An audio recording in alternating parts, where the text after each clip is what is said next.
మీ business ఏదైనా మీ ఊర్లో promotion చేయాలంటే అది సుమన్ టీవీతోనే సాధ్యం. ఇప్పుడే సంప్రదించండి. జరగబోతోంది. ఏవైతే దేవాలయాలు ప్రభుత్వ మంత్రివర్గంలో ఉన్నాయో వాటిని స్వయం ప్రతిపత్తి కల్పించే విధంగా ప్రభుత్వం చర్యలు తీసుకోవాలని చెప్పి కోరుతూ హిందూ బంధువులందరూ ఏకమై ఈ కార్యక్రమం చేపట్టడం జరిగింది.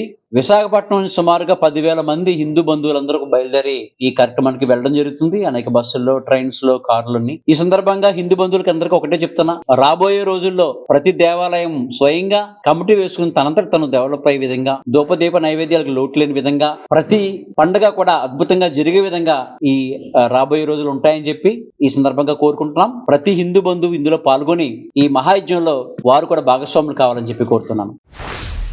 జనవరి 5వ తేదీ ఆదివారం విజయవాడలో జరగనున్న హైందవ శంకరావం మహాసభకి భారీ బహిరంగ సభ జరుగుతుంది. దానికి సుమారుగా 3 లక్షల మంది రాష్ట్ర వ్యాప్తంగా హిందూ బంధువులంతా కూడా పాల్గొంటారు.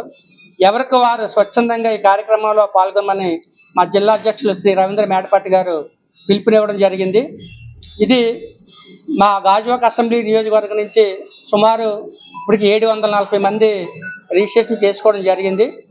మనకి దువ్వాడ రైల్వే స్టేషన్ నుంచి ట్రైన్ వెళ్తుంది రాత్రి 10:40 అదేవిధంగా బస్సుల్లోను, కారుల్లోను, వేరే వాళ్ళు కొంతమంది సొంత కారుల్లోనూ రావడం జరుగుతుంది.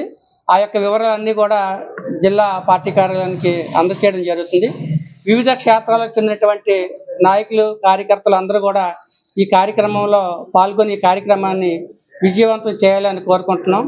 మా జిల్లా అధ్యక్షుడు శ్రీ రవీంద్ర మేడపాటి గారు చెప్పినట్లుగా భారతదేశ చరిత్రలో నిలిచిపోయే రోజుగా మనకి జనవరి 5వ తేదీ ఉండబోతుంది. ఎందుకంటే మొట్టమొదటిసారిగా మన విజయవాడలోనే ఈ యొక్క హైందవ మహాసభ, హిందూ మహాసభ జరుగుతుంది. ఈ కార్యక్రమంలో అందరూ కూడా స్వచ్ఛందంగా పాల్గొని ఆ కార్యక్రమాన్ని విజయవంతం చేయాలని కోరుకుంటున్నాం. మరి ఈ యొక్క కార్యక్రమంలో మా గాజువాకలో ఉన్నటువంటి మండల అధ్యక్షులు, జిల్లా స్థాయి నాయకులు, రాష్ట్ర స్థాయి నాయకులు అందరూ పాల్గొని ఏ విధంగా వెళ్ళాలన్న దాని మీద సలహాలు, సూచనలు ఇచ్చారు. వారందరికీ కూడా పేరు పేరున ధన్యవాదాలు.